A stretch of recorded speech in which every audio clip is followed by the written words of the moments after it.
The Honourable Member for Kootenay-Columbia. Thank you, Madam Speaker. First of all, it's a pleasure to rise virtually, as we say, but I'd like to start off by thanking my colleague from Carleton and on behalf of the constituents of Kootenay-Columbia for his continued work to ensure there's accountability with this government. I appreciate the opportunity to speak to this issue of the proposed wealth tax and how it will ultimately yield a negative impact on hardworking middle-class Canadians. Tax cheats. That is what our Prime Minister thinks of successful middle-class business owners, Madam Speaker. Conservatives understand that there is no Canadian economy without business and a hardworking middle class. It's really as simple as that. In fact, 45.1% of the GDP is what these hardworking middle-class businesses provide to the Canadian economy every year. Under the official opposition leader, we will continue to stand up for these entrepreneurs and the workers they employ across Canada to ensure they get support that they need to weather this health crisis. As a condition of their ongoing support for the Liberals, the NDP has now demanded a super wealth tax of 1% annually on the net worth of Canadians worth more than $20 million. So why am I talking about the middle class? Well, Mr. Speaker, let's review recent history. In the 1990s, for instance, 12 of the then 14 members of the European Union had wealth taxes. Now, all but 3 have abandoned the idea. Now, why have they abandoned the idea of a wealth tax, Madam Speaker? They abandoned the idea because wealth taxes almost always fail. And when they do, governments turn to the middle class to solve their fiscal problems. Besides being ineffective, wealth taxes have proven to dampen savings and investments, which slows the economic recovery and long-term growth. This impacts the middle class directly and is a wrong move at a time when Canada is struggling as a result of the health crisis. There are several reasons why wealth taxes prove ineffective in raising tax revenues. Wealth tax is challenging to define and measure, which makes it difficult, expensive to administer. In fact, the other countries have proven that at least half the money collected is used to administer the program. That's 50% or up to $3 billion annually, according to the Parliamentary Budget Office, that will be used not to help Canadians who need it, but to allow the Prime Minister to pay for bigger government. Wealth taxes almost never raise the amount of money they're estimated to earn, and we know they're expensive to run. So I ask this question, Madam Speaker. What has more value to Canadian charities, the dollar provided by the philanthropist or 50 cents provided by the Prime Minister? A wealth tax stands to be punitive to the Canadian success stories and will now only serve to restrict the flow of donated money to the very charities that are in need for the support. The fact is that people in need of these charities serve are already not getting the same level of service due to the health crisis, and this tax will make the problem worse.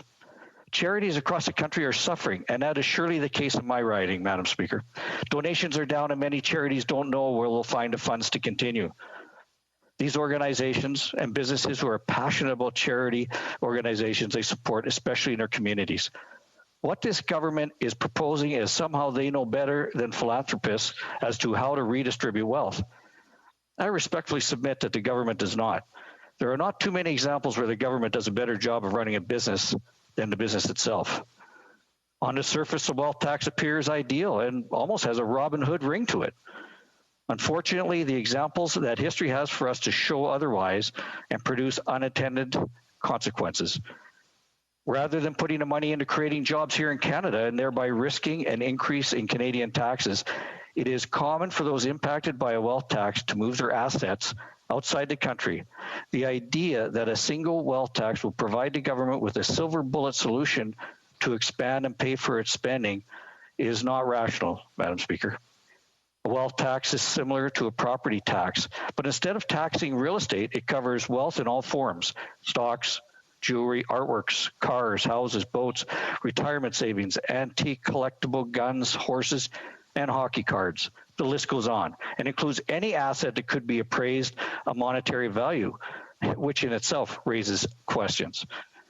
The reality is a wealth tax will drive investment out of the country. How can we possibly expect to bring investment into Canada when this government is working through a wealth tax to chase away investors we already have? Madam Speaker, let's look at the numbers. The Parliamentary Budget Office estimates the NDP wealth tax could raise $5.6 billion a year. The Liberals have pledged to add another $150 billion in deficit spending to the $350 billion already assigned. Even if the wealth tax did generate $5.6 billion in revenues every year, which other examples show it will not, it still leaves $490 billion that has to be raised elsewhere. Where will that come from? I am sure Canadians across the country would like to know how the government intends to cover the difference of $490 billion. The reality is the differential in one way or another will be placed squarely on the hardworking hands of the middle class. Madam Speaker, the middle class Canadians cannot afford this government, and they cannot afford a financial decision making a prime minister who has never had to wonder how to pay a $300 utility bill with only $20 remaining in their account. Canadians are already struggling to get by, and we need to start delivering meaningful solutions that will move our country forward, and the Conservatives are here to assist in that effort. Madam Speaker, this government and its approach to taxation transparency with Canadians reminds me of that story of the taxpayer that fell into the pot of hot Liberal taxation water. The government turns up the taxes slowly, starting with the wealthiest, so as not to alarm the masses. In the end, what they're left with soaring deficits, failed taxation policies, and no option to turn up the taxation temperature on the middle class. Madam Speaker, there are times when we need to face the situation head on and take the appropriate action when we have the ability to do so, before it's too late. A fundamental difference of opinion exists in this House, Madam Speaker. The NDP and Liberals want to tax their way out of the economic crisis, where the Conservatives want to harness Canada's most powerful economic tool, the Canadian worker. Winston Churchill, a British statesman, said, "Those who fail to learn from history are doomed to repeat it." Well, Madam Speaker, here we are again. We know wealth taxes have failed across the pond, and yet despite all the evidence that history would have us learn from, this government, with the support of NDP, is working to allow history to repeat itself. My Conservative colleagues and I have been providing solutions to the government since the onset of this crisis.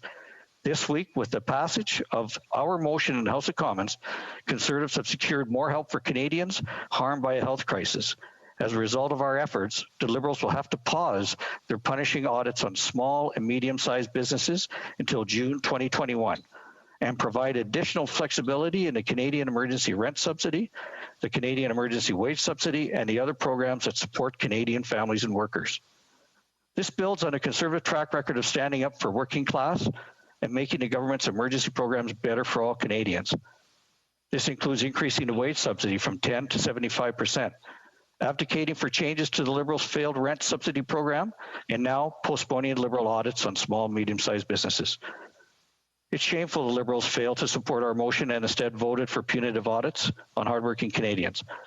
While the Liberals think small businesses are tax cheats, Conservatives know they are the backbone of our economy.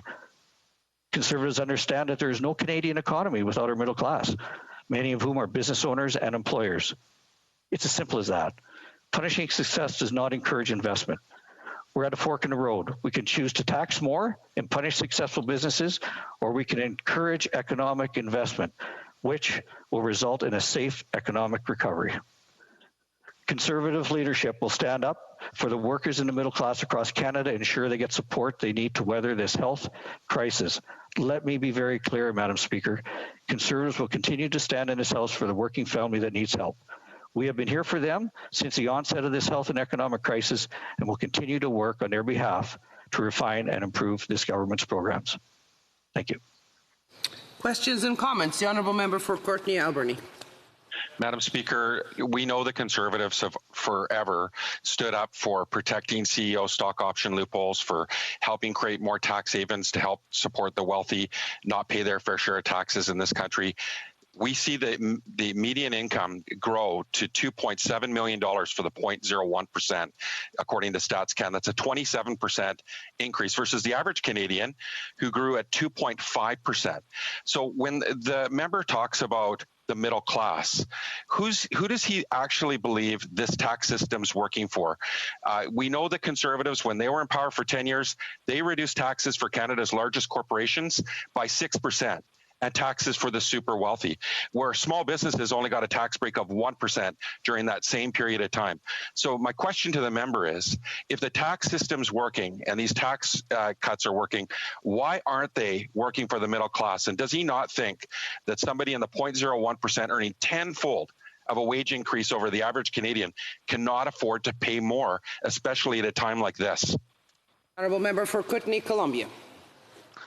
Thank you, Madam Speaker, and I want to thank the member for the question. I think we have to go back to right now we're at that fork in the road where we have to start looking forward at how do we stimulate our economy and how do we get it going. And I do not believe by taxing the 1% super rich tax is going to stimulate our economy. And I think we have to start looking forward to paying back the debt that we have right now. Questions and comments? The honourable member for Langley, Aldergrove. Thank you, Madam Speaker, and thank you to the member of Kootenay, Columbia for his speech. I wonder what his comments are on how important it is for a modern economy to have profitable companies, a vibrant stock market, and a place for pension funds, like the Canada Pension Fund, to invest in profitable companies. Honourable member for Kootenay, Columbia. I want to thank my colleague for his excellent question. I know that where we are right now is we have to start encouraging economic growth, and to encourage economic growth, that's where we need to show profits. Economic growth will supply jobs for our middle class. It'll get people back to work, and it will pay back the debt. It'll also secure income for people who are investing in programs such as pension plans and things like that. So I think it's important right now that we focus on encouraging economic growth. Questions and comments. The honourable member for Edmonton, Strathcona. Thank you, Madam Speaker. I would like to thank the member for his comments, but I am utterly astonished by the fact that he would say that asking the ultra wealthy to pay a little bit more is actually going to hurt charities. I have worked in the charitable sector for over 20 years, and that is an absurd statement to make. Over the pandemic, Jeff Bezos has become the first man to amass over $200 million. Jim Patterson's grocery chains cut pandemic pay while his wealth increased by $1.7 billion. Galen Weston's wealth went up by $1.6 billion. We are talking about the ultra wealthy. We are not talking about the middle class. We should be supporting our charities. We should be supporting our middle class so they don't need to depend on the charities that he so incorrectly says that this will hurt. A member for Kootenay, Columbia. I want to thank you, Madam Speaker. I want to thank my colleague for her comments, and I respectfully totally disagree. And there are a lot of people who I've talked to who would leave Canada, who are now donating to charities. And I think that right now we're at a point where charities are assisting our different programs, such as healthcare in hospitals. For example, one charity donation of $27 million in Vancouver. I can go on with the different companies that have donated, and I think right now we need those donations, and we also need to have that economic growth. We can't do it without the economy growing.